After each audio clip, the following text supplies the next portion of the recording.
Do the pledge.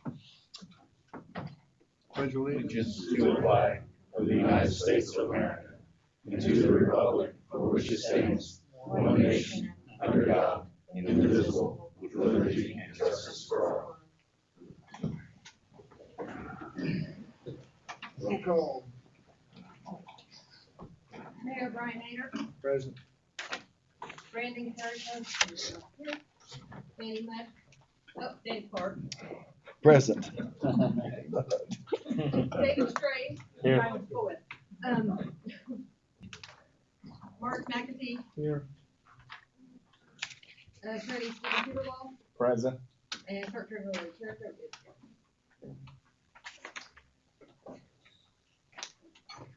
As for approval on the minutes from last month's meeting, we had two of them. We had the special board of works and then the February 9th and February 17th.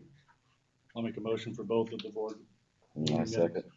Okay. All in favor? Aye.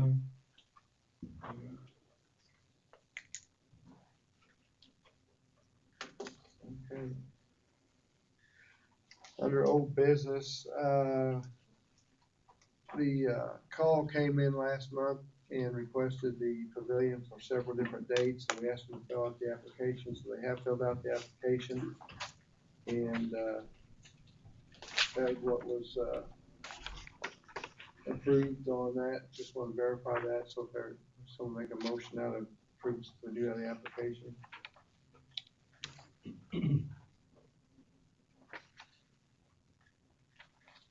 I'll make that motion. All right, Mark, I'll second. Dana, all in favor? Aye.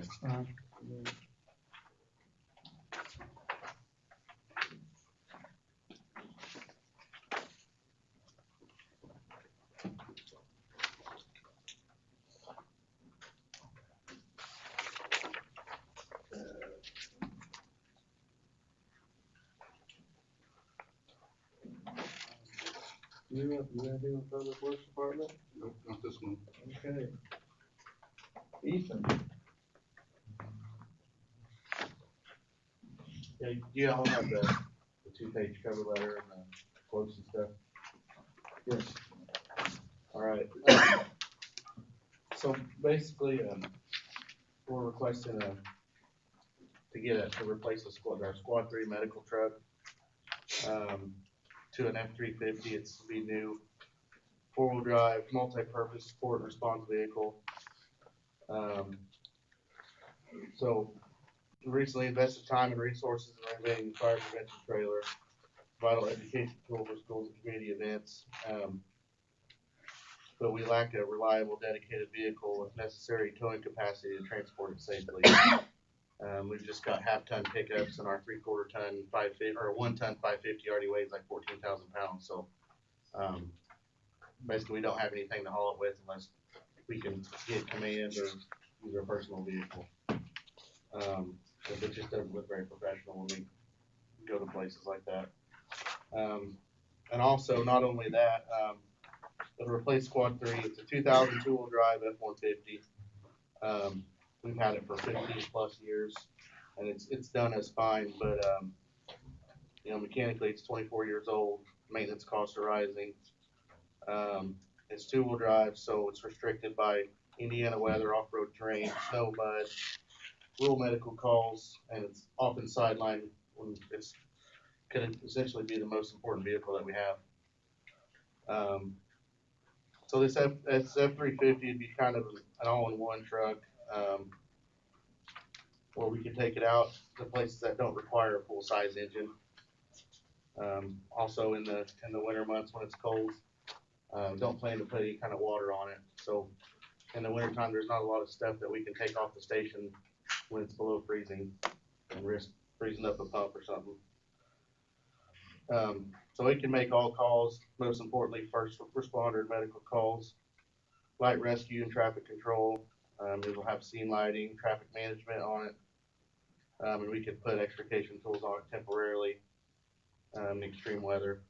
We'll go places other vehicles can't. It's ideal for parking details, any kind of PR stuff. transport personnel for training, meetings, and other logistical needs, ensuring the fleet remains professional during these assignments and essential to upholding our organizational standards. So in conclusion, by investing in this vehicle, we're replacing a 24-year-old liability with modern four-wheel drive capable, protecting our community for the next couple decades to come. This vehicle ensures that our fire prevention trailer reaches the public. The responders reach the scene regardless of weather, and our department operates with the highest level of efficiency. I've got a couple quotes attached. I did quote a Ram, GM, and a Ford. The Ford's extended cab. Ram and a GM, you gotta go single cab or crew cab. So when we think about going off-road or in tight spots, we don't really want a crew cab that's heavy, longer. It's a lot more truck than what we really need. Then on the other side with the single cab, it's just not enough truck. So like I said, Ford makes the extended cab. If you wanna look at the Ram, I put all the specs and everything. And it's a lot more expensive, about $10,000 more. The GM was about $13,000 more. I didn't even put it in here. So on the Ford, you got more horsepower, more towing capacity, same seating, less weight, shorter, and a better warranty. They offer a 5-year, 100,000 mile. Comes standard with Ford Pass, which I don't know if you're familiar, but comes with, when you buy it, you get like 80,000 Ford points, and you can use that towards service and repairs, things like that. The out-the-door purchase price on this sheet is wrong. I've gotten the quote after I turned everything in. It's $55,432 is the cheapest quote for that vehicle.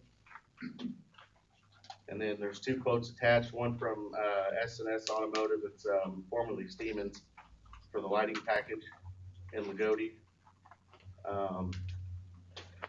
Then the other one's from English Off-Road, but that includes a spray and bed liner. They can do everything in shop.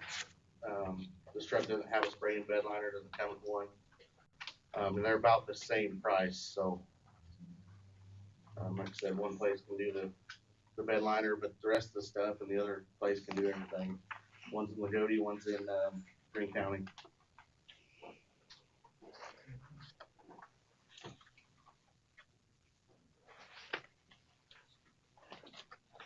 Where's this double J at?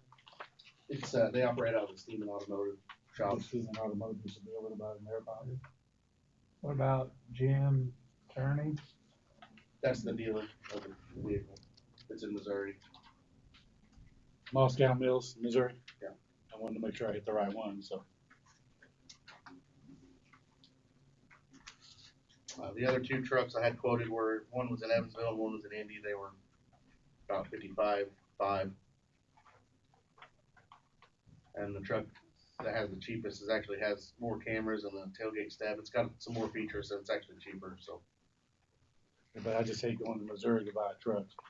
We got places here in Indiana. yeah. So, but and that price I got from the places in Indy and Evansville, that's with connections that I know that got me that price. Otherwise, that is as absolutely cheap as they'll go. So I can't get any lower than that. And that's, I mean, the MSRP is already $14,000 higher.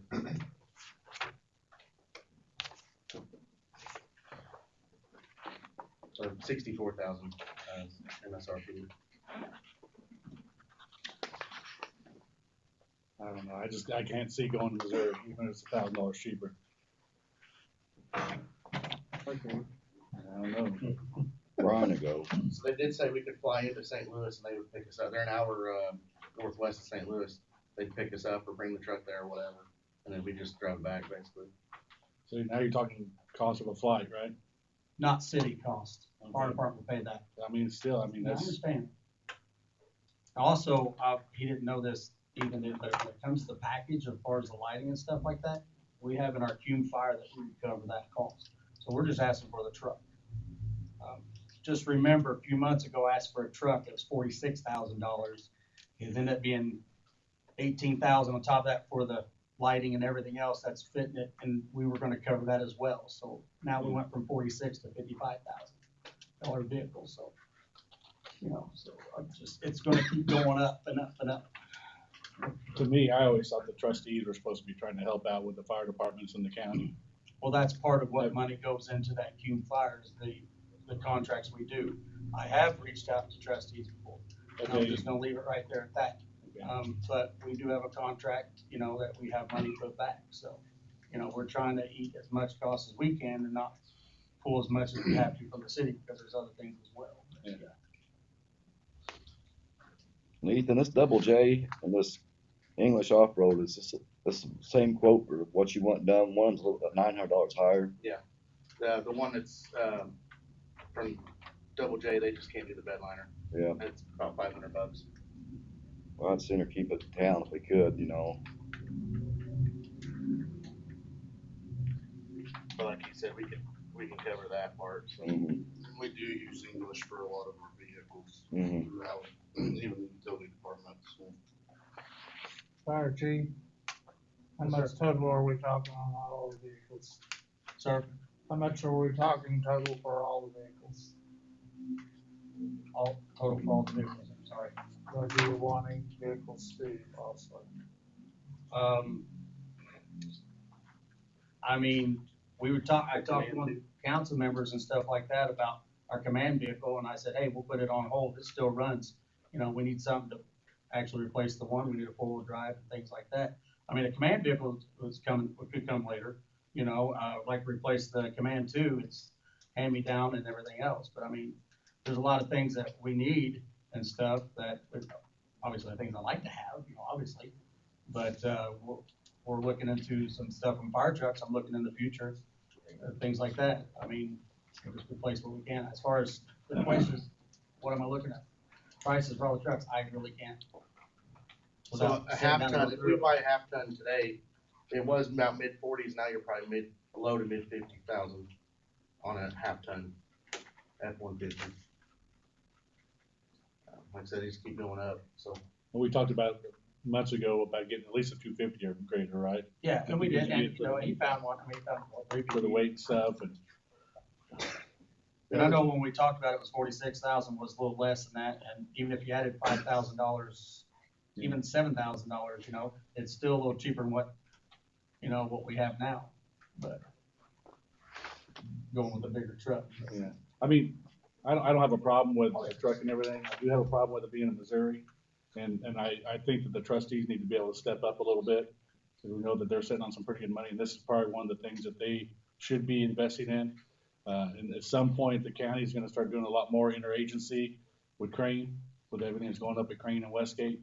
So the police departments and the fire departments need to be able to talk and work and have, similar type of equipment. So I get all that, but to me, I don't know if the mayor needs to go to the trustees, or we need to go to the trustees and say, hey, this is something we're gonna need to be doing instead of Loogootee just paying the bill on all of it. Before we do that, I have something I'm going with the trustees on, and that's radios. And that's what we'll discuss when we get to the department reports Okay. and stuff. So it's what I'm gonna hit them on. That's probably gonna be our biggest ticket.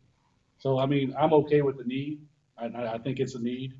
But how it's gonna be paid, that'll be up to the council, and if we can get the trustees to kick in even more, that's even better.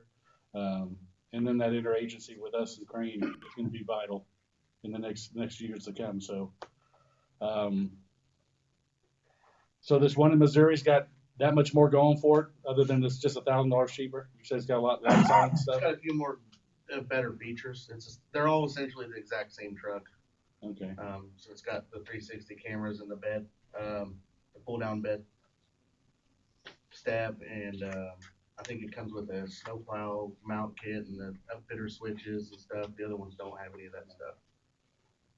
So, I mean, but if as far as the truck, the engine, everything, they're all it's the same essentially the truck. same truck, I'd still want to keep it in Indiana. I mean, I know you said you'd like to save the $1,000, but That's more than 1,000, but yeah. yeah, 55,430, and then the other closest was 50. I got 56.5 and 56.5, yeah, 56.4. yeah. So yeah, but it's essentially the same truck. It's just a little extra things on it. But I mean, that's like we're talking about with JJ, Double J. keep it here in Loogootee. And I know English Off-Road is a good place, and it's just right there in Greene County. But the closer we can get to being in Loogootee or around Loogootee or in the state, the better off I think we are. So I'd make a motion to pass it as long as we buy something in the state of Indiana. And then, of course, let the council figure out the paying for it. And then we'll get onto your radios, but anybody, Will the Ford Super Duty work for you? What? Which one's gonna work the best for you? The extended cab Ford, it's a lot less bulky of a truck. It's an F-350, right? It's a 350, yeah, it'll pull 17-some thousand at pounds. one time. Like I said, the Ram, it's about another 2.5 feet longer and about, you can do the Yeah, we're math not on even the looking weight. at that anymore. It's $10,000 more. It's heavier and bigger, yeah, more money. And the GM was even higher than the Ram. Damn, Tracy. So Dana has a motion to go with the Ford. Anybody wanna second that? Then we'll take it to the council. I'll second it. All in favor? Aye. Just real quick too, on the fire prevention trailer, we talked about that. Just an update, we've gotten some pretty good donations from it. And I appreciate you guys, doing the wrap and everything on it. If you haven't seen it, get on our Facebook page and look at it. We just gutted the whole interior and there's nothing in there. So we're ready for flooring and seating and it looks awesome. So I appreciate you guys for that. Also, while we're on the fire department, I'd like to thank the fire department for the job that they did up there. I know you've got a lot of thanks for the school up there at the sectional. You guys did an outstanding job and you do that on your own time.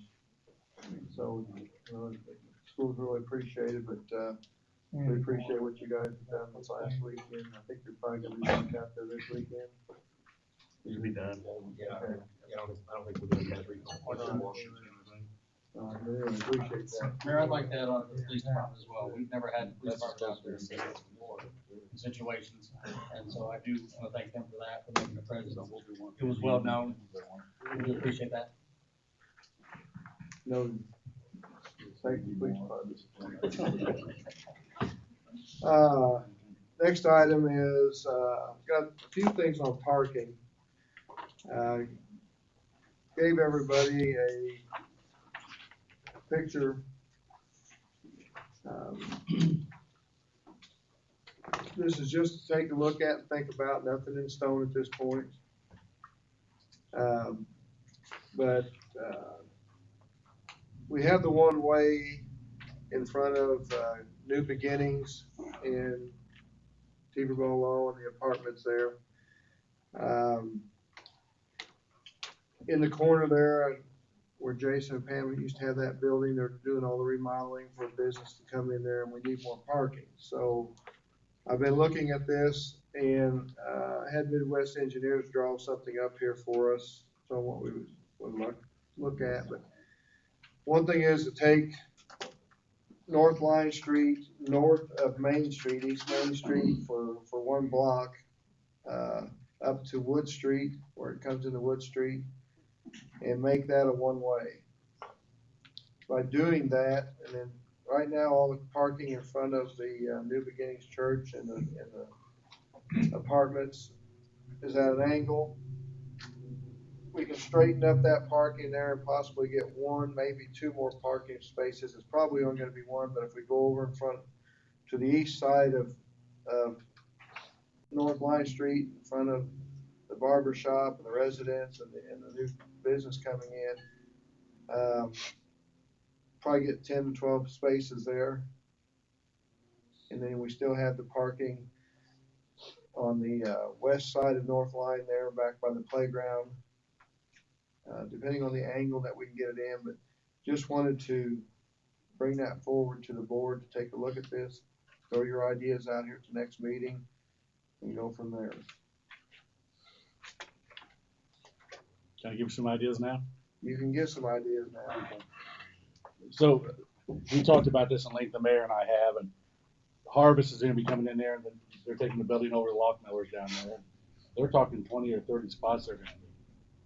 right now with the parallel parking, it's like 5 on one side and 5 over there by the KFC and stuff. I personally think that we should try to make one way, not just going up North Vine Street, but also going up East Main or West Main in front of the K. And the reason being, that would give us the parking spots that we need. They'd all be angle parking. It'd give the K probably go from 3 to 4 out there at parallel to probably 10 to 15. We'd be able to get the 10 or 15 in front of the building there where Dan's barbershop is and that type of stuff. So it'd be able to give us more parking for Harvest and then all the other businesses around there. So I'm sold on what you've got here. I think it just needs to be a little bit bigger. I know I spoke with No, they only need 8, possibly 9 parking spots for the apartments there, so there's plenty of room in the back. I don't know, the thing of it is with the church, there's parking, there's a lot over there next to Green's Body Shop, the old Green's Body Shop, which the city owns that lot. So, I mean, we can go in there and say, hey, we need to take a look at saying, hey, you need to allow the parking for the citizens, not for the business. Yeah. Well, it's nice we had that, you know. Yeah, it's just, there's a lot of changes going on right now, so just want to bring that forward, think about it. And this is one of those things that, I mean, we've all been wanting something to go into the downtown area, the old town area. This is one of those things that's happening. So we've got to be able to adjust to facilitate the folks coming in, and that's one of them is parking. So. And that's the reason for not allowing parking around the square too, is because you gotta look at the bigger picture here is if we make some changes, you can't have parking in other places. It's not to eliminate parking, but it's to help improve the situation of where we're at. The traffic flow. So, but anyway, I want everybody to look at that and come back next month. I know Dana just expressed where he's at and he can talk to where you guys are at and go from there, so. The other thing, you got a drawing or a picture of the parking lot out back here. We have, probably do this by ordinance, I think. I'll check with Mr. Teverball, but we have 4 to 6 people that park their vehicles back there. Orders? No, people that park there. Yeah, there's usually 4 to 6. Yeah. With the senior citizens being as active as they are right now, we need to get some dedicated parking for them. So they took the picture after it was sealed, so there's no lines on it, but you have 12 spots on the west side, 25 in the middle, and 12 here on the east side. And then, can't remember what we had along the front of the building here, but anyway, SIDC needs 8 spaces.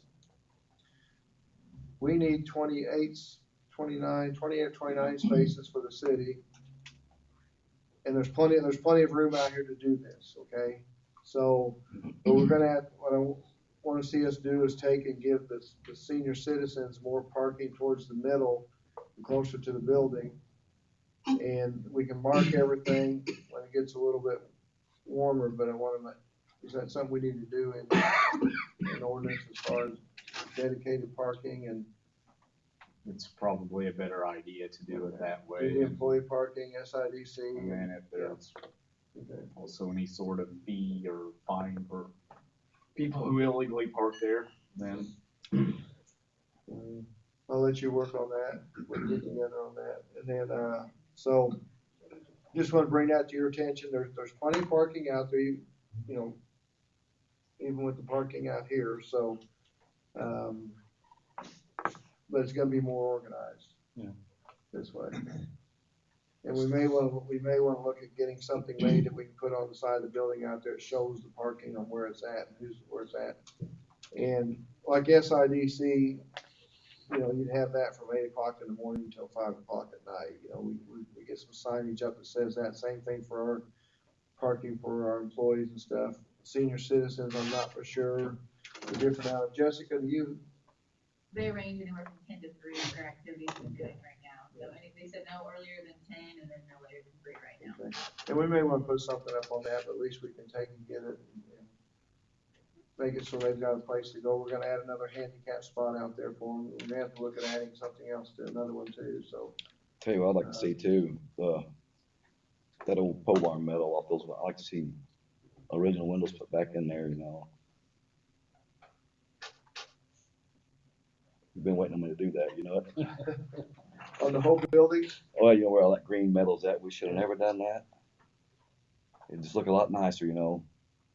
yeah, I don't know how we got green on that. Well, I'm not gonna say anything. We can always paint it. No, we need to put, like that slusher building you're talking about downtown. Yeah. I like those black windows, you know, that looks sharp there, you know it. Look presentable. Ain't that right, Dana? I agree. Yes, you agree.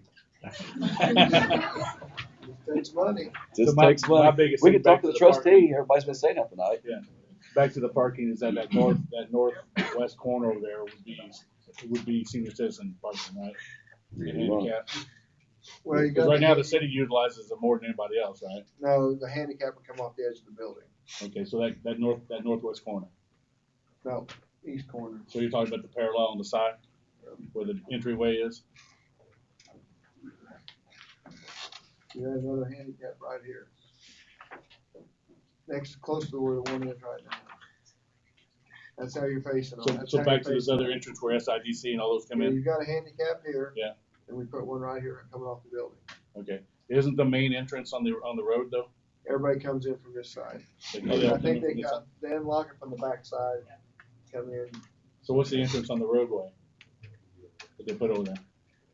People use it, the newer people use it, but the people that have been using it for years go through the hallway. So Okay. they're hoping for evening activities whenever the centers, or whenever the city's not open, they use the back door to go into the Okay. center. So 55 and younger use the roadway Yes. and the 55 and older The use the younger crowd is using the back door and the older crowd's coming through the hallway. Okay, okay. Glad we got both doors. Yeah. Nice, you know.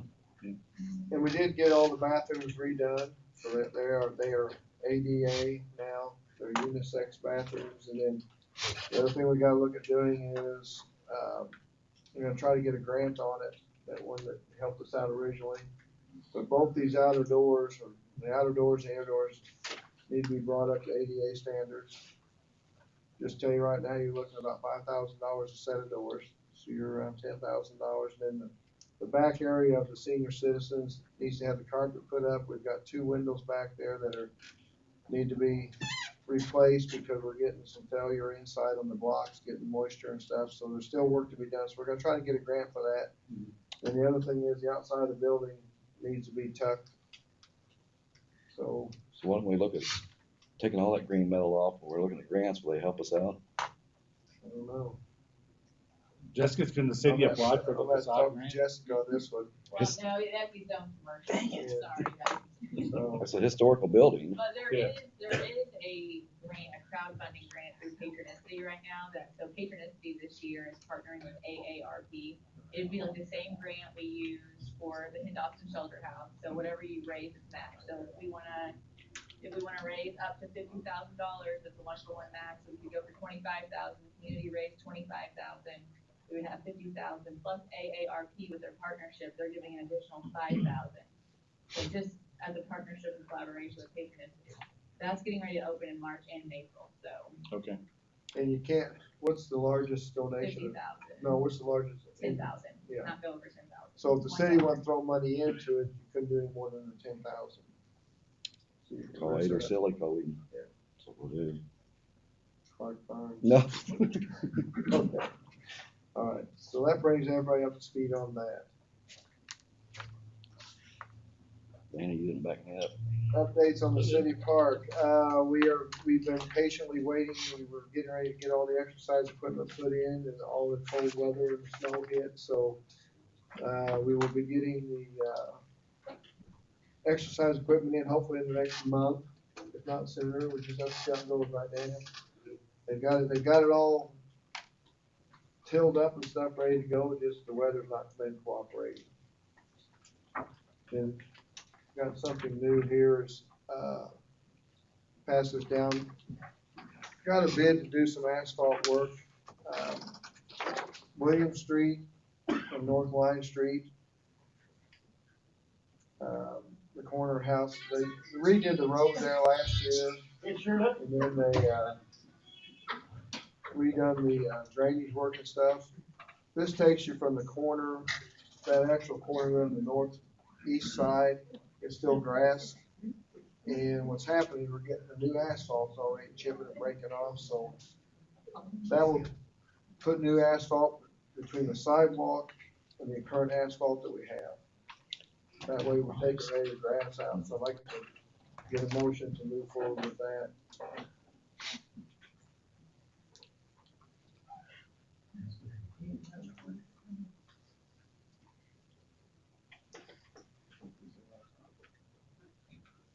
Whenever the season breaks for the asphalt, it should be, probably won't be till April sometime, but That's not gonna be part of the community crossroads at all?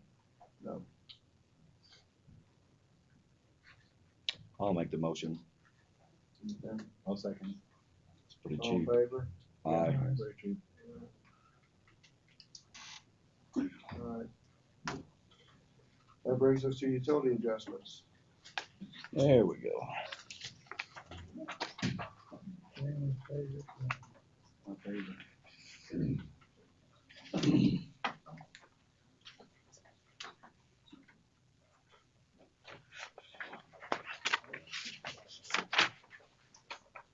So Daniel, the only one I'm kinda curious about is the one that's got 504,700 gallons on the second page. Yeah, that's what it is earlier. I mean, that would be like a pond in their yard, wouldn't it? How many gallons do we push So- out a month? Yeah, that actually, that is legit. That's an abandoned house. They had thought that the water was off, but it was not.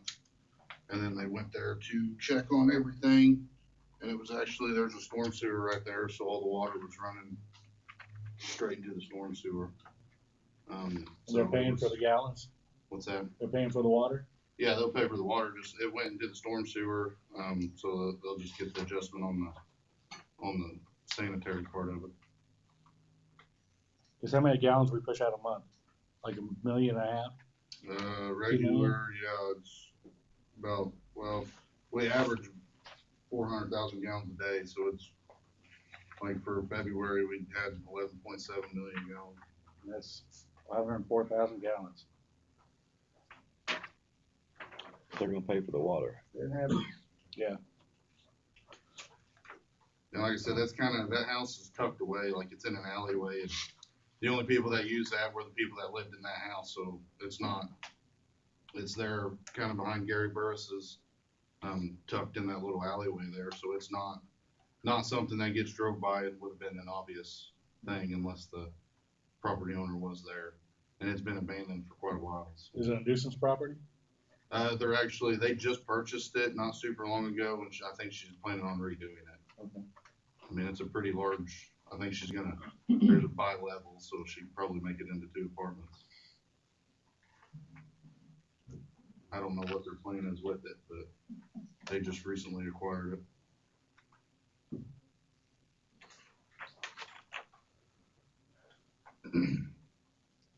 Well, I'm glad the way you guys have it broken out now, so at least it says sewer adjustments as opposed to water and sewer and that type of stuff, so we know we're not flipping the bill for the water aspect of it, but.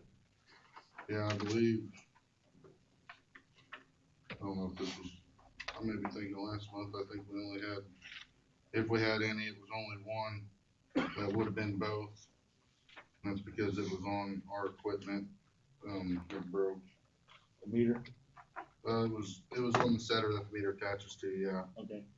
So that was, as far as I know, that was the only one, but it may have been on last month, I don't remember. And they are paying the water bill. Correct. Okay. I'll make a motion to pass the water and sewer adjustments. I second. All in favor? Aye. Alright, we'll move into department reports. I'll let Daniel go first. You there you go. I got another meeting. So February, we had 73 service calls, 57 line locates, 286 office calls. We brought in 13 million gallons, treated 11.7 million gallons, my goodness, 11.7 million gallons, an average of 418,000 gallons a day. The sewer plant was 15.853 million gallons, with an average of 566,000 gallons a day at 57% capacity, and we sold 1.2 million gallons. All right. Please, Chief. I'll let you bring up on the K-9 too. Okay, yeah, I'll let Jared talk about that. So for February, we had 103 calls for service, which has been an increase since I started even part-time with the department in the last year.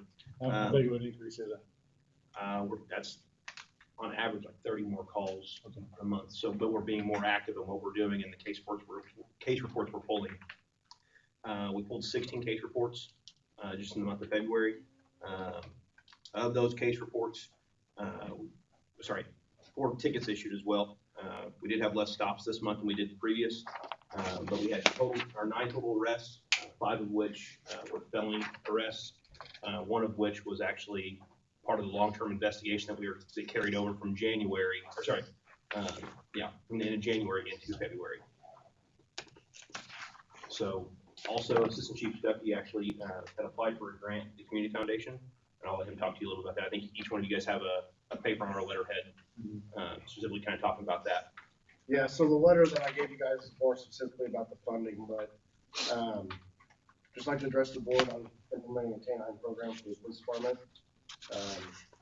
Something that Chief and I have been talking about for a while. I think we're both pretty passionate about it. I know it's been a while since police departments had a K-9 or even a K-9 program.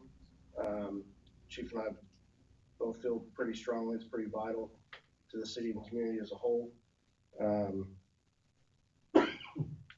Some things that K-9 can help with is narcotics detection, suspect tracking, locating missing, endangered individuals, and just improving overall officer safety, especially during high-risk situations. We did apply for a grant through the Martin County Community Foundation. We're very, very grateful for that. I did apply for $35,000, and we received $15,000. It's a conditional based grant. So before we can move forward with anything, we're going to have to allocate another $20,000.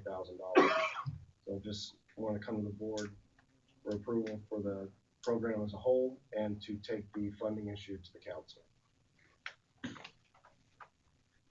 I know it seems steep initially when you look at the cost compared to some of the other things that we do actually go ahead and purchase. Obviously, this is something that we're going to seek specific training on. We want actually a working dog that has been bred to be a working dog. I think the last dog we actually had was something that was donated from someone in the community, just a dog they couldn't actually take care of. Then we ended up having some issues out of that. It just shows the difference in actually using a pet or a dog that you think would be good because of the breed compared to a dog that's bred that way because of the bloodline. So obviously those costs do actually increase because of that. On average, we can get roughly 8 to 10 years, depending on the health of the dog and how active we are with them, of service after they're actually initially trained. So part of this cost goes to not only the dog and the equipment, like we secured with the Community Foundation, but it goes towards more equipment in the car, just equipment that he's going to use specifically with the dog. I mean, talking collars, leashes. It's not just a 6-foot leash for patrol work, but any kind of tracking work that's done. Like I said, you can see we track for suspects, but also I know as a previous canine handler, we also track for missing and endangered adults and kids. So it goes to not just something that we're using in the capacity of a police department or a call we get to track down someone that's going to possibly go to jail or something of that nature, or somebody that's committed a crime, but actually just servicing the public as well and helping with those issues. Chief, I have a question for your assistant chief. Of course. Yes, sir. Where were you training at? Where we train at? Yeah. So I believe it's training twice a month. Yes, twice a month. Kilo 6 is through Denny Kunkel. He's a master trainer. He's down out of English, Indiana. I know Denny personally. I've actually trained under Denny. He's top notch. And there's also some of our neighboring counties over in Davies County with the Washington Police Department and Davies County Sheriff's Office. Their dogs actually train under the same one. So if for some reason we can't actually make it to English for training, we could host training over here. We could go to even Washington where it's a little closer, save on some fees that way because they've actually got a trainer over in Washington that can help with that after the initial baseline training. Also, another thing, since we don't have a canine here, we currently have to rely on those outside agencies to bring a dog in. Understood. And specifically with like narcotics on traffic stops, there's a time limit. We just don't have time to bring a dog in from 30 to 40 minutes away.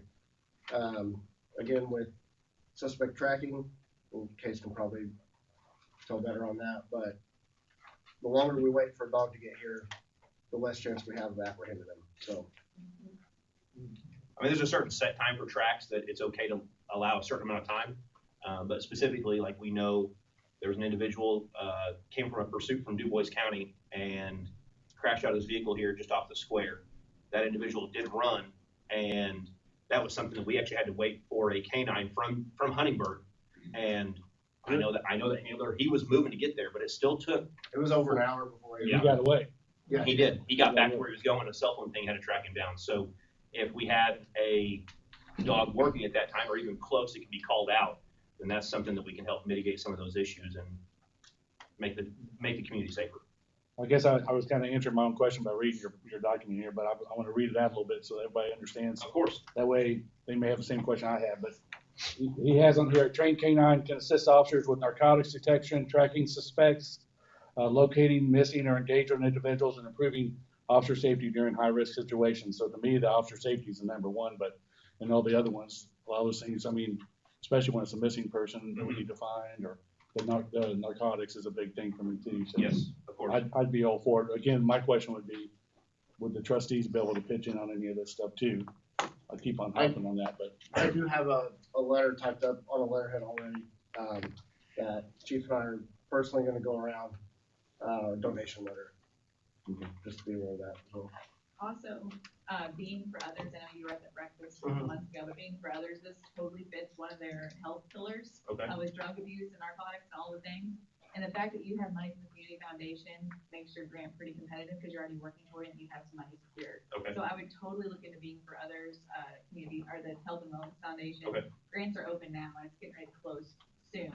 So I would be looking into that as well. We will get on that first thing tomorrow. So Jessica, can you stand up next time so they can hear you on the microphone here, the people out on Yeah. Zoom land and all that good stuff or whatever? Yeah, I can do that. Thank you. Do you want me to come there and sit with you guys? You No. might as well. You got all the answers, so. Thank you, Jessica. So I'd make a motion to approve it I second. as written. All in favor? Aye. Okay. Take that from council. Short and sweet, fire chief. No need, that's not happening. This is short and sweet. Total fire calls for the month of February is 21. We had 8 fire calls and 13 medicals and everything. I do want to talk about the radios that we're getting. Is that okay? Just so everybody aware of this, I know last month we talked about radios, it was brought up by Councilmember Smith about purchase them. Okay, so you guys approved it, but I didn't do it. The reason why, because the reason is because those radios I would spend $75,000 on, it's just going to be just as good as these. We spent $11,000 for 30 of them. The problem is not this. The problem is more deeper than that. It's actually what the county uses and everything else. We run off a repeater. A lot of people run off repeater systems. Our local counties run off digital. They have an 800 system. So thanks to one of the council members, county council members that was here, Monty Gregory, put me in touch with Christy Risk. So she actually put me in contact with Senator Kavanaugh. So I wrote him a big letter and everything else. And then I had an individual, his name is Michael P. Watkins. He's with the Integrated Public Safety Commission, IPSC, and he contacted me. And so basically this is what he kind of told me. He said, hey, we read your situation, we read your letter, we understand your need and everything else. So what they're going to do is they're going to give us 20 Motorola APX 7000 portable radios. Now, that's great, but just so you know, this is a one-time as-is transfer. These are end-of-life radios. These are going to get us by until we actually move forward and get what we really need. These are going to be capable of running 800 repeater digital as well. So what they're going to do is they said that they have 20 radios they're going to give us. All will have a battery, some will have chargers. So I might have to look into purchasing chargers for the rest of the radios and everything. Like I said, they're end of life. They have secured, I don't know the acronyms. I wish he was in here. Andy Ringwald does. TDMA flash upgrade. So if you know what that is, tell me. To ensure that they remain eligible for use on a statewide system. Each radio will include a battery, like I said, charger, no lapel mics, which is fine. The radio shop they'll handle it. They'll do a full preparation of the radios. They'll program them for our department, and this will be at no cost. So basically, we're getting free radios. They're going to do everything at no cost. Also, it's going to include our operational talk groups, regional mutual aid talk groups, statewide mutual aid talk groups, and any other channels needed for our area. So the training, they said what they will do is they'll come down here and they'll provide free training, hands-on training for these radios. Radio operations, the system use, and the procedures on them. So we're going to have the training that they're going to offer us. This opportunity provides us with immediate, functional, interoperable radios while we continue evaluating long-term communication solutions.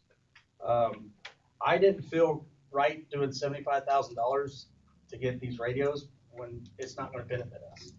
So, and that's why I reached out a little further, thanks to Monty Gregory's help on that and get me in the right direction. I have been in contact with Mike Dyer. He's with ECS out of Bloomington. He's the one we bought these radios with, our original ones.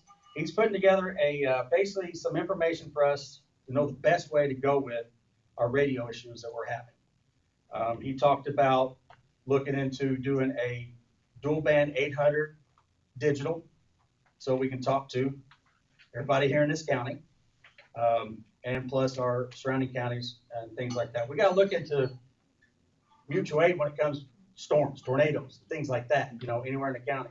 He says our best bet would do the 800 megahertz because we actually have 3 to 4, there's towers in this county that we can, hit off of. And then when we're up north at Crane, or Crane Village, NSA Crane on base, Burn City, we can still talk to our dispatch. So as soon as he gets all that stuff together, the information, I'll get out to the Board of Works and the council members as well. And plus he's put some quotes together too. My goal is to, once I get all this information, is to go to all the townships in the county and ask them for some funding. Now, how much, I don't know until I get all this information, but because this is actually not just for Loogootee, it's for the whole townships. And it needs to be proportionate based off the size of the town. It does. It does need to be based off proportionate size. Yes, I agree.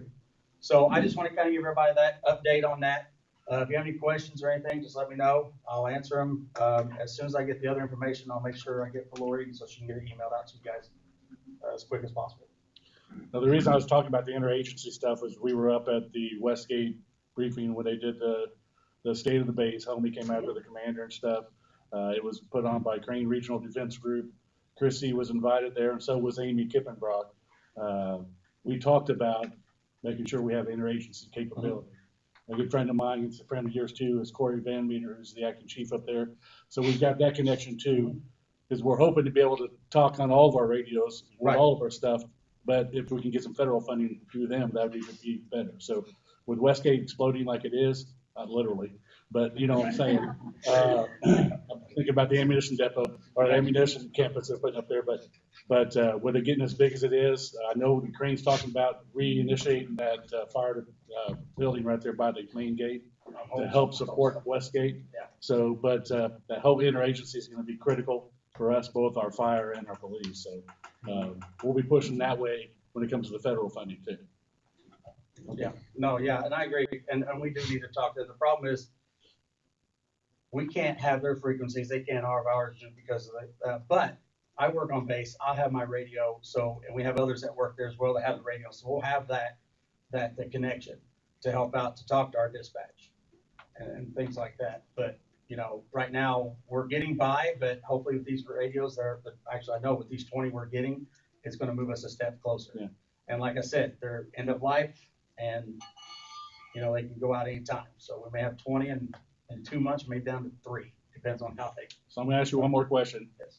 If we do central dispatch in the county, how would that help you? Tremendously. Yes. Yes. Very much so. With a CAD system and everything else, tremendously. Okay. I know Monty and some of the folks on the county are trying to push that. I just want to hear it so everybody else hears it too. Oh, it was- Central dispatch in the county would be essential. And the civil defense building out there is actually set up where they could do a central dispatch out of that building. And then that If it way we comes make to sure all of our fruition. radios all talk together and, okay. Mhm. Thank you, Mayor. So we've been talking, Chief and I, and stuff in the back. Good. Thanks, Chief. All right. I don't think there's anything else, so I ask for a motion to adjourn unless anybody out in the seats wants to ask a question or say something. All right.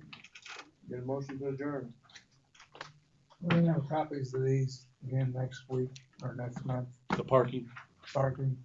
You have those copies.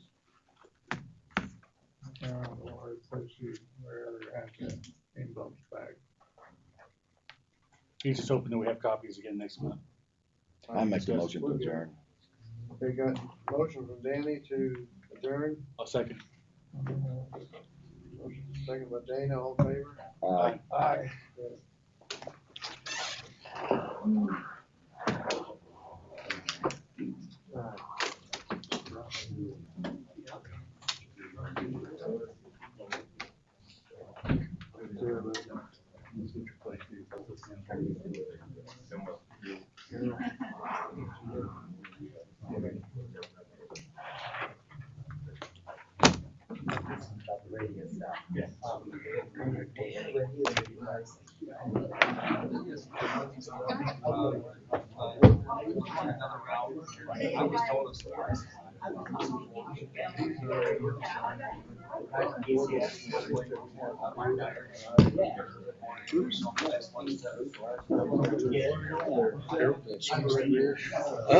Can you get it?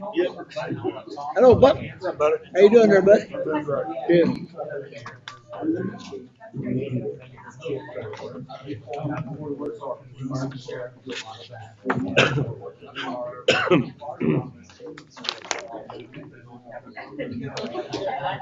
What do you think about that park truck? I don't have a problem with it. What do you think about the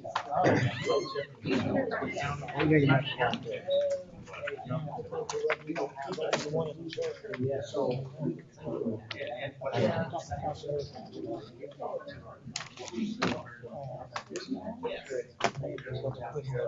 Ready.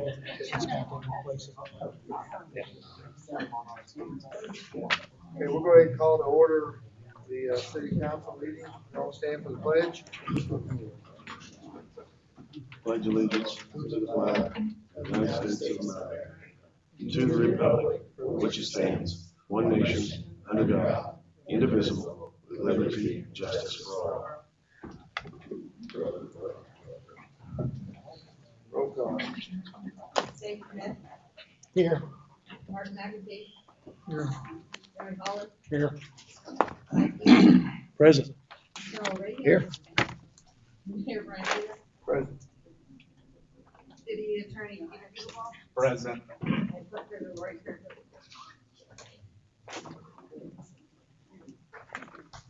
First item up is the claims. You had a chance to take a look at the claims and Actually, the actually minutes. minutes. Approve the minutes of the meeting last month's meeting. I'll make a motion to approve the minutes as presented. I'll second my motion. Okay, got a motion second. All in favor?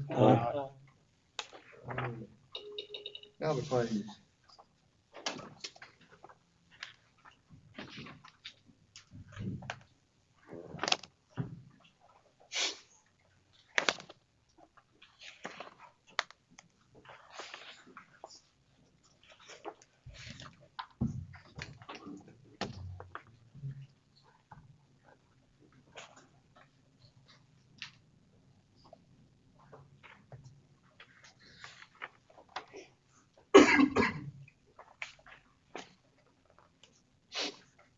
That restroom upgrade that was over at senior center. Yes. Yeah, I looked at them over the weekend. They're pretty standard. I would make a motion to accept the claim. I second. All in favor? Alright.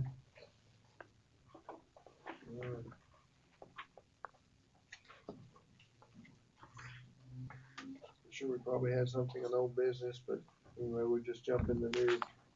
We did the public works request, the fire department. Well, on the purchase of the truck, I think, I talked with the chief last night and, putting off the command vehicle. It appears to me, and I think Mike would agree, that the truck that they were kind of looking at, and I understand Indiana, Missouri and all that, but my understanding is the one that they would prefer is the one out of Missouri. Is that what you understand, Mike? Yes. And I think it is a little bit cheaper too. So I personally have no problem purchasing the truck. I think that would go with what they would prefer, and I'd make the motion to get the one out of Missouri, I guess. And I'll second. Okay, all in favor? Aye. Alright. Thank you, sir. Thank them. Thank you guys, appreciate it. Eric, I appreciate talking last night. You guys have a plan, and I know we talked about the radios, and I think you got a good plan moving forward, and that's something we certainly want to stay on top of and get that done too. Okay, on the board of work side of things, is the next would be the, K-9.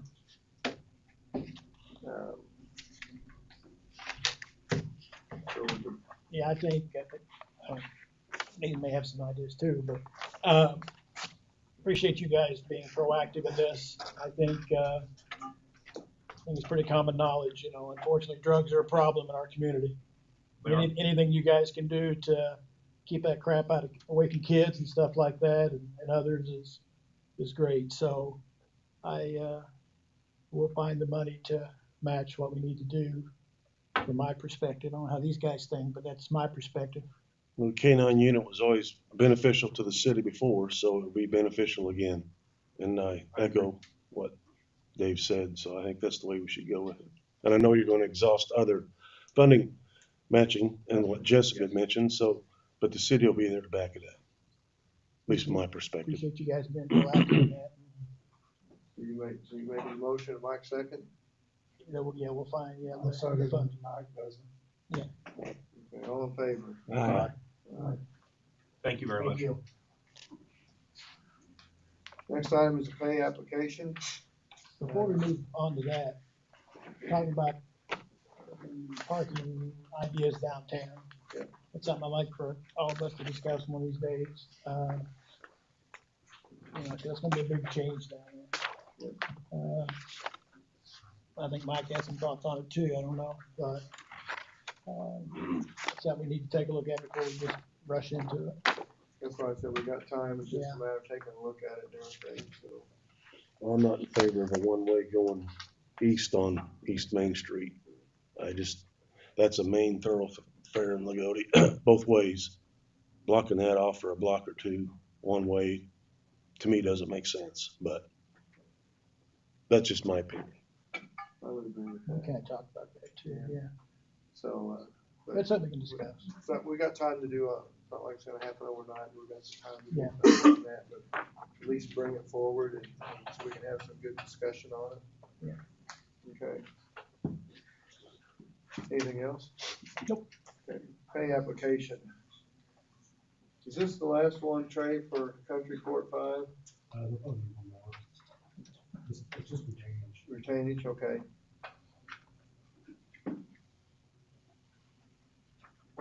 There's a few punchless items that pictures, so that's what's her name on Okay. application number 16. When is that one section gonna get asphalted there that's, runs to that cul-de-sac? After we get the asphalt plants opened up, which usually is in April. So another month? You know, the section I'm talking about that runs by, okay. Yes. Supposed to have been done in December, they ran out of asphalt, then the weather went to crap, right? I don't know if they ran out, they just forgot it. But it was supposed to be done that week. Yeah, they did everything else up there and then I guess they just forgot to do that one section. And we called around, I mean, every asphalt company, we were calling every asphalt company, and everybody's like, nope, we're done. I took a ride up through there this afternoon. I was very impressed. With the asphalt work. Have they done any of the other streets that need to be fixed, like in front of Tyler Walton's house and Yep. Lamar's, and those have already been done? I've not been up there in a while. Okay. The main country court going in was done at the same time. What about Allen Gray? That's what I was asking about. So we have a payout here, for up there. Ask someone to make a motion to approve this payout. I'll make the motion to pay it. Okay. Got a motion from Mike, second. Second. Mike, all in favor? Aye. Okay. We got some ordinances.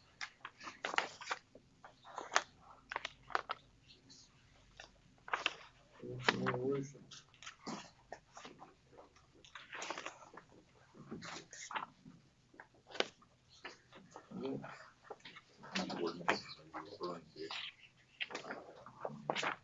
Well, we had those resolutions, I think you were there.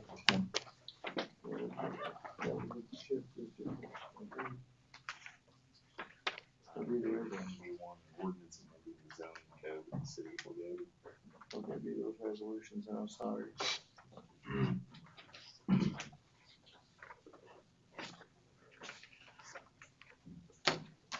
Should have 5 of them.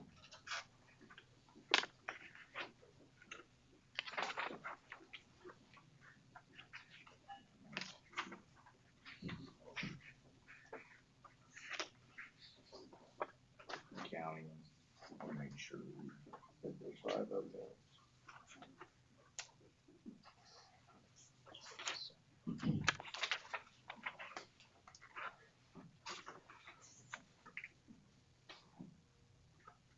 Looks like the first resolution of the Common Council of the City of Loogootee approving a declaration, resolution and economic development plan and residential housing development program of the City of Loogootee Development Commission, establishing the Norris Development Area and the order of the City of Loogootee Plan Commission related thereto.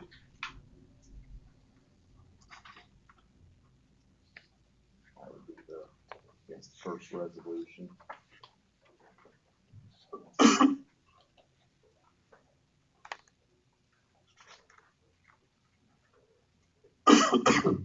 You wanna read the whereas just one time for, because it's all gonna be the same on the. I can read the entirety if you would like.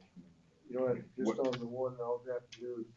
Whereas on December 29th, 2025, the City of Loogootee Redevelopment Commission adopted a declaratory resolution initially approving an economic development plan and residential housing development program, and collectively the plan for the Norris Development Area, and declaring that the residential TIF area is an economic development area and subject to economic development activities pursuant to Indiana Code 36-714 and Indiana Code 36-725.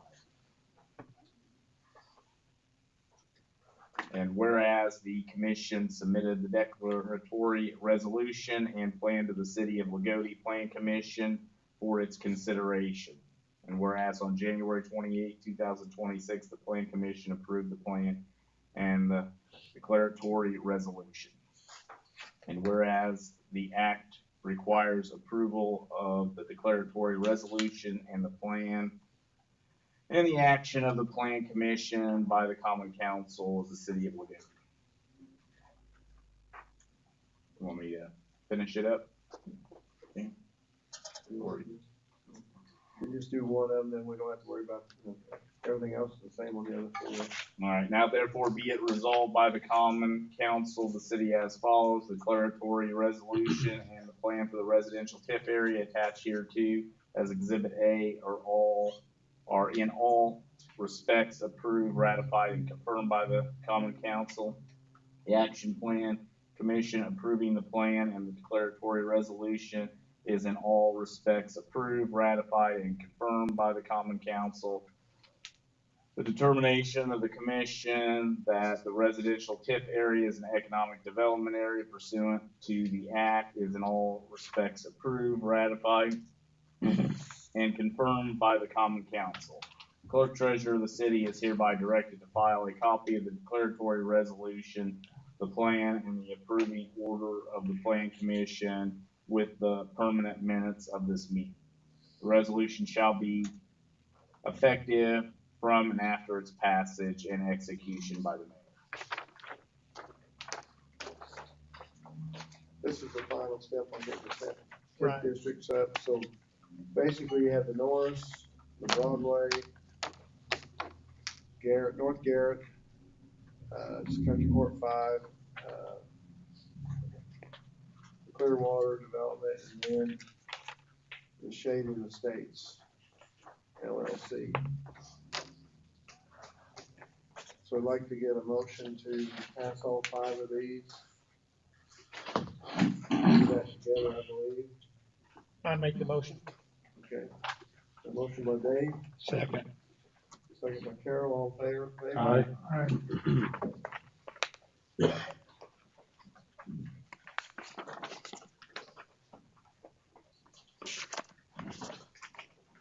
Now that brings us up to where we need to be with that is, get Mr. Joe White to update us on the Oak Street apartments. Things are moving rather quickly down there. The weather's been helping out really well. Indeed, it has. Thank you, Mayor, and members of the council. Good to be here tonight with you again. I wanted to just take a minute to just give an update on the project. There will be no asks or anything like that tonight. Just want to bring everybody up to speed. And for some of the new folks, I just met Chief Cummins tonight. Would like to just sort of lay the foundation for where we've come from and where we are. So feel free to jump in with questions as they arise for you, but just to sort of quickly bring everybody up to speed in terms of where we are. The Oak Street Village development is a multifamily housing development that is under construction right now. If you haven't driven by the site, I would highly encourage you to. We're making a lot of progress this spring and have some really key milestones that we'll be achieving over the next 30, 60, and 90 days from a construction standpoint. The site is located right out here on the east side of downtown, just about a half a mile walk from the city center, right next door to the Humane Society. The site was had plans for some industrial development and ideas there, but we're honored to be able to have the opportunity to develop on this site and bring apartments, a couple of amenities, which I'll dig into in a bit, and a child care facility to serve the public community. So in all, this will be a $15 million investment to bring 50 units of workforce housing to Loogootee. And again, as I mentioned, from a amenity standpoint, we'll have a public playground, pickleball court, and we'll have the child care center. Again, that'll all be available to the public in terms of community residents of Loogootee, I should say. We're planning to be able to serve about 58 kids at that child care center. Go ahead, Mayor. You're showing 2 courts on pickleball. It's going to be down to 1 though, correct? Right now, so from a budgetary standpoint, we've got some things that we've moved down onto our value engineering list. One of the pickleball courts was that, but we're making really good progress in some areas from a budget to actual standpoint. So for the pickleball courts, we had scheduled a fence all the way around the pickleball courts. I'm proposing that we just put a fence on this side between the pond and the I know we court, which talked about that earlier. That's the reason. will open up our ability to bring both courts in. Because you're showing 2 and saying, oh, there's going to be 2, you know, now Yeah. we got 1, so. Yeah. Okay. Yeah. Thank you. We'll be able to do 2. I was talking to the contractor about that last week. So we'll be able to bring both pickleball courts. The other thing, Mayor, I know this was a high priority for you, but the pavilion is still TBD. The playground and everything is all fully committed. We've got that locked in. Everything else with the project is good to go. We've made some minor value engineering adjustments with the apartment buildings themselves. that actually improve safety and actually create a more quality experience for the residents. Nothing's changing with the design itself. Nothing's changing with the amenities of the apartments themselves. The finishes, it's still going to be a Class A experience for the residents here in Loogootee. Just a little more detail about the project. Up top, you have the timeline here. We started construction back in October 2025 last year, and we're on track to complete in January. I think we'll be able to hit completion a little bit sooner, but right now we're still targeting January 2027 as our completion date. Everything should be under roof by early April. So if you've driven by the site, you've seen 2 stories have been constructed. I'll show some images here in a sec, so I won't get ahead of myself. But again, 50 units, 1 owner, and I think that's important, not to toot my horn or anything like that, but I think a lot of real estate investment and development happens in communities from folks who are out of state. And one thing that's been really important, I know, to this community and to me, is that they know who the owner is, and that's me. So if there are ever any issues or concerns or questions, you can contact me about those, and we'll get them resolved. But our team has been fantastic about taking consideration for neighbors and keeping the street clean and making sure the site looks good, and we don't have piles of stuff sitting around everywhere. So we're trying to be really intentional and diligent about bringing excellence, which has been my commitment to you all since the beginning, and make sure we execute this development with excellence. Because vision is easy, but execution is what matters. And so I feel like we're executing at the highest level right now, which I've been very pleased with. And I've been very pleased with the partnerships that are coming together, which I'll talk about here shortly. This gives you an idea of what the rent ranges will be for each of the units, the 1 through 3 bedroom units. And you can kind of see like how we're bringing this together in a thoughtful way. We're bringing obviously the high quality housing. We're still going to have our on-site management, on-site maintenance staff who will be present at the building every day of the week, Monday through Friday. Our amenities increase the quality of life for folks who live there and for neighbors in Loogootee who want to access the playground or the pickleball courts. And then the supportive services I'll talk about here, and economic development I'll talk about here in a second, because I really want to double click on those things with you all. None of this has changed in terms of how we're going to run the property. Or again, excellence is what matters to me. And so our property management team is going to be diligent about screening. It's going to be diligent about management ongoing, both from a tenant management standpoint and a property management in terms of trash and all those kinds of things, keeping the property tidy.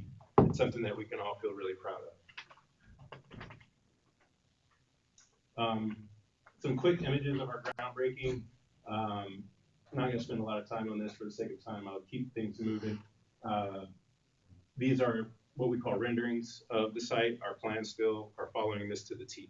So you can get a sense for the design and the aesthetic of these buildings and the daycare as well. We're still playing with the color of this.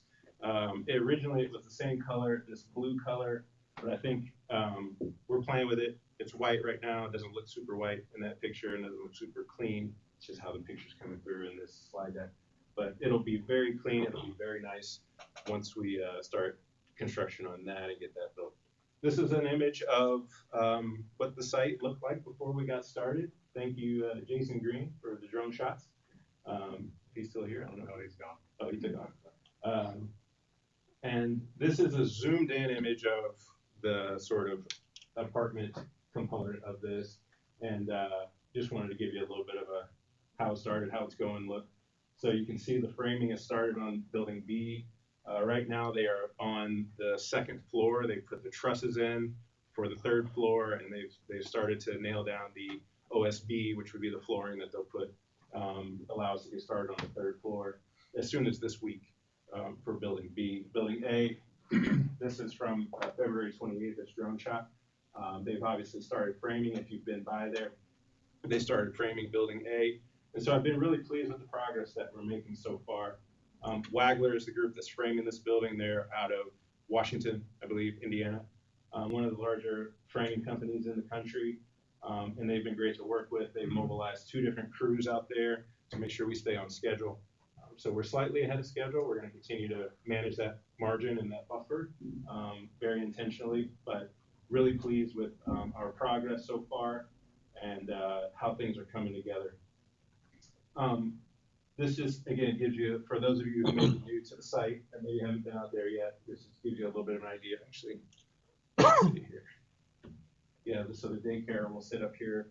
I've got another angle that I'll show in just a sec.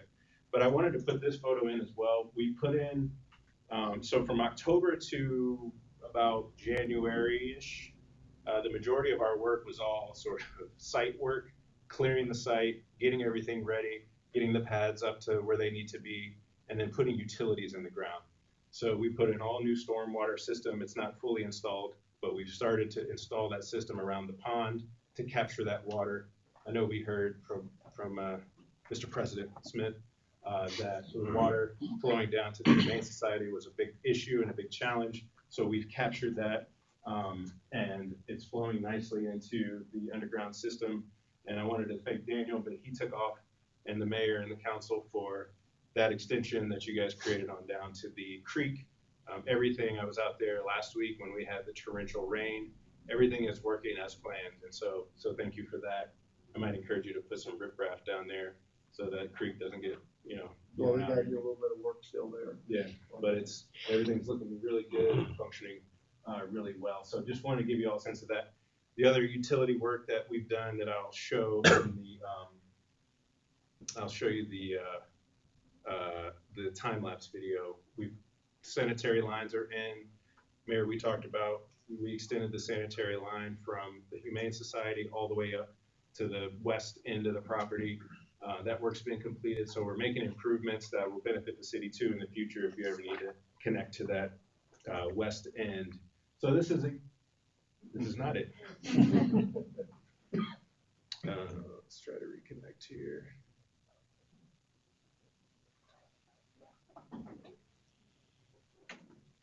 And I will speed up because I know it's been a long night. All right.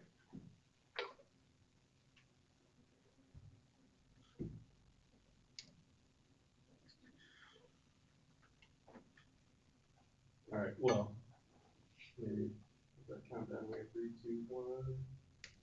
All right. All right, there we go. So again, so here you have a water vault that we put in, so the water line has been installed, the sanitary line has been installed, and that was a lot of the work that these guys were able to do even during the torrential snow that we got. That's a big torrential snow. But here's a quick time-lapse video of how it all came together. The first thing we did was spend a lot of time on the site. We had to drill aggregate piers into the ground. The site was a little bit silty, a little bit sandy, so we had to put ag piers into the ground that the footers sit on to support that building, to prevent any shifting into the future. You saw the snow hit. Those guys kept working. They continued working on installing those utility lines, and that brings us to pretty close to where we are today. This was maybe last Saturday, in terms of the end of that video clip there. So we're making good progress, really proud of our team. And now we'll talk about the childcare piece very quickly. This is a really important foundational element of the development. We elected to bring this service to the community. We recognize that there's a need really in pretty much the entire state. And so we're building this 4,800 square foot facility, 4,800 square foot facility that'll be able to serve approximately 58 2.5 to 5-year-olds. And they'll have their own dedicated space. It's gonna be really great to see this thing come to life. And one of the things I wanted to actually do is introduce you all. I'm really excited to announce that we have got our commitments all locked up with the child care provider, and that will be Kid City USA out of Jasper. And so I wanted to give Adam and Jen the opportunity to quickly introduce themselves, just so you all know who's going to be in here supporting the kids of Loogootee. Adam or Jen, you guys step up real quick, introduce yourselves. Good evening. We together, Jen and I, we own Kid City. Just to give you a little bit of background, we own and operate 3 centers of our own, 2 in Jasper, 1 in Newburgh. We've had a hand in 11 openings of Kid Cities across the state of Indiana, all the way up to Elkhart, and everywhere in between. We are celebrating our 14th year this year, so we're very familiar with how childcare works, and everything behind it. Personally, between, the two of us, we have 3 boys, and we just adopted a little girl about 1.5 years ago, so we're still moving and learning through the stages of that. Do you have anything else you wanna add? No, we're very excited to come to the community. I know a couple years ago, people from the surrounding areas of Du Bois County have come to us, whether it be Loogootee, and some other surrounding areas south. But, so we're very excited to be able to come out of Du Bois County and come into Loogootee, and partner here with Joe. I think this school is gonna be between the ages 2.5 to 5 years old. We are also trying to figure out a way to get the school age program in there as well. I know that's been a need, that's kind of been something we've heard, communications of, so we're gonna also work on that, which is awesome, because we would be able to do spring breaks, fall breaks, summer camps, and things like that. So hopefully we could bring that to the community as well and get that to fit into this school. From there, I wanna kind of focus on, I know it's childcare, I know it's daycare, different verbiage is kind of used, but we really strive ourselves for preschool. We are very preschool oriented. With that said, even at the infancy age, we do a curriculum, we do a lesson plan, all of our teachers are educated. So we will be bringing about 10 employees to the area as well for this school, which I think would be awesome.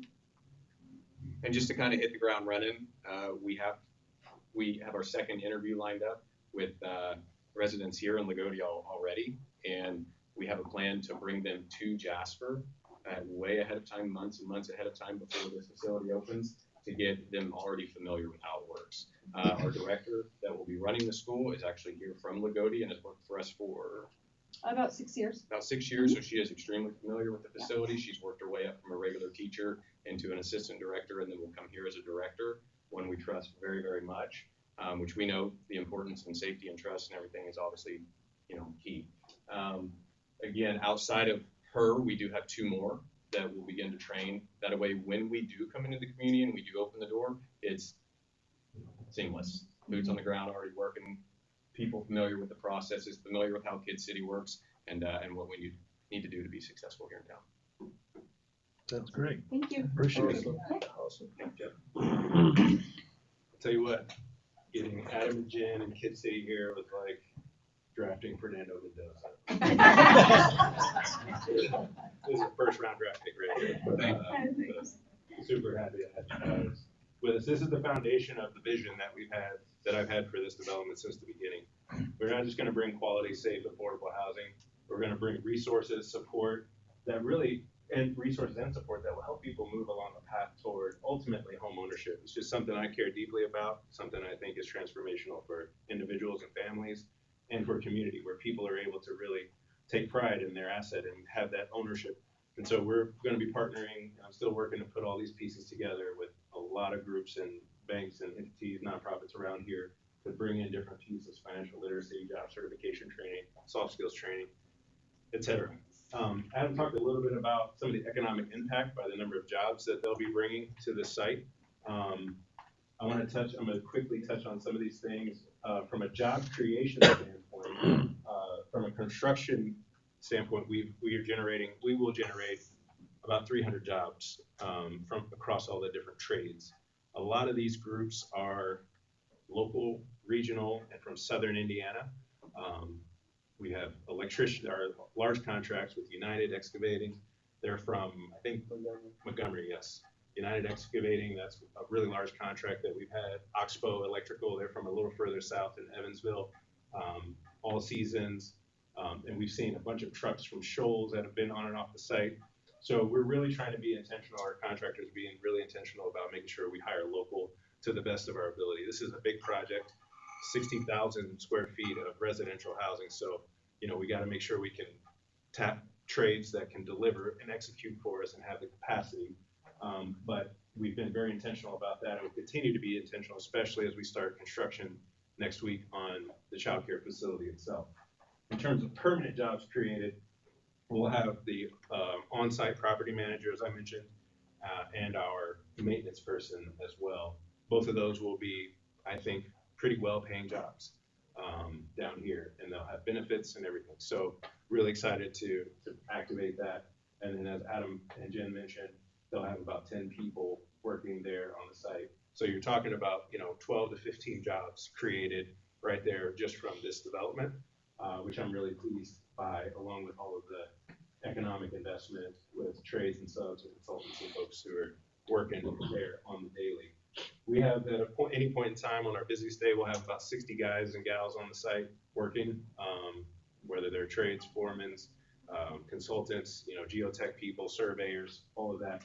So it's very active and very busy at times, and will continue to be as we start construction on the third site, the third pad of the child care center. Again, I'm not going to spend a whole lot of time on this. Again, the economic impact here is what we're going for.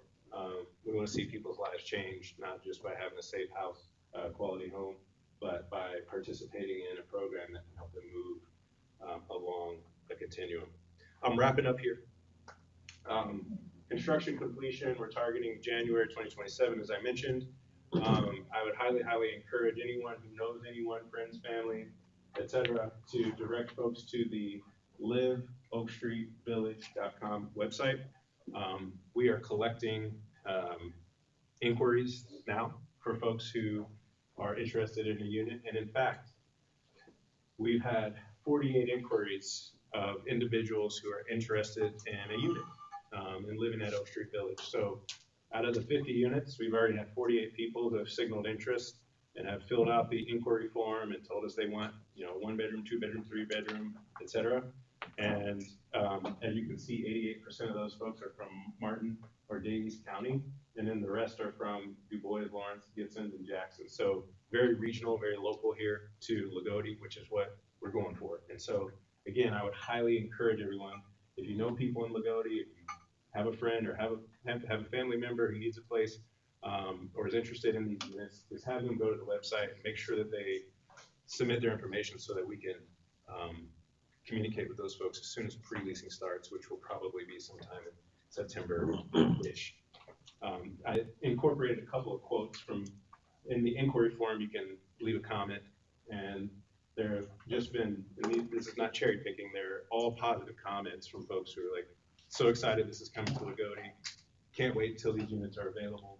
We have single moms, we have a widow here who had mentioned that, they have a granddaughter with them who is eager to get connected with one of these units. So we want to be by Loogootee, for Loogootee, and so in order to do that, we have to keep directing people to this website, liveoakstreetvillage.com, as you're able to.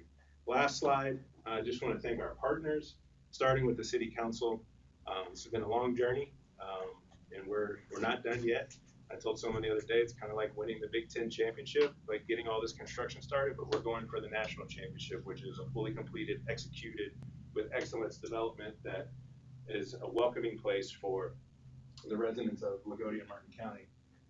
So I could go down the list of each of these groups. Many folks are here. I'm so grateful for the partnership with the city, from Justin to Daniel to the council, of course. It's been a pleasure to work with everyone, and super pleased with the progress that we're making. I have no complaints or no concerns. There's some minor things we've got to figure out, that water that's coming down the street. And then I got a question for you about parking that I'll call you later about. But other than that, we've had great partners on this, and I'll stop there and ask for any questions. Great update. Yeah. And it's great to see Kid City USA be a part of this for the daycare. Yeah, so we appreciate that. Joe, I have one question, just to clarify. When you say construction completion, January 27th, is that when you're gonna start accepting residents, or are you gonna be accepting, and that's just when the sod goes down? Yeah, that's a good question. So when I say completion, it's certificate of occupancy. We will start pre-leasing about 3 months ahead of that time frame, and that'll vacillate based on, the contractor's telling me we'll be done much sooner. And so I'm going to manage expectations, both myself and with the community, about when that actually happens. So the sooner we are able to really nail down completion, we'll start the pre-leasing, and we'll do a ton of marketing and communication about that with the community, the Martin County Current, the Shoals newspaper, and our partners and friends here. Thank you. I know Commander Homey was excited about it. He was talking about it up there at the state of the base. She mentioned Loogootee and the apartments, which is pretty good accolades, I mean, as far as him bringing that up, so, cause he recognizes and says, hey, we need more housing around the area, we need this, so, it was awful nice of him to bring that up. And Yeah, we that's great. appreciate what you've done, Joe, and with Kid City and everybody else, Sullivan Development, you know, and Stens, who's doing the contractor there, they've been great. Every time I go down there, they've been really good, so, couldn't ask for a better working relationship at this point. It's been good, and we're gonna stay on top of it to make sure it stays that way. Thank you, Joe. Yeah, absolutely. Thank you, guys.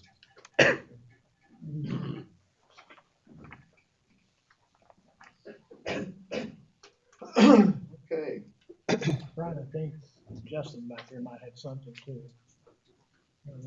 Well, I was talking to Dana, I just wanted approval on the quotes for the two property cleanups, the one on 601 Southwest Second.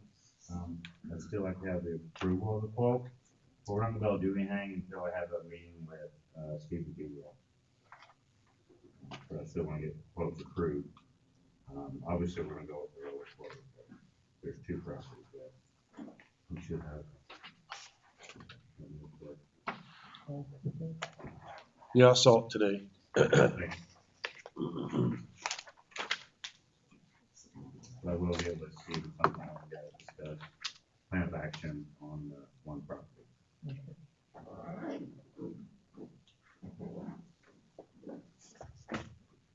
That's the one that's a full bid.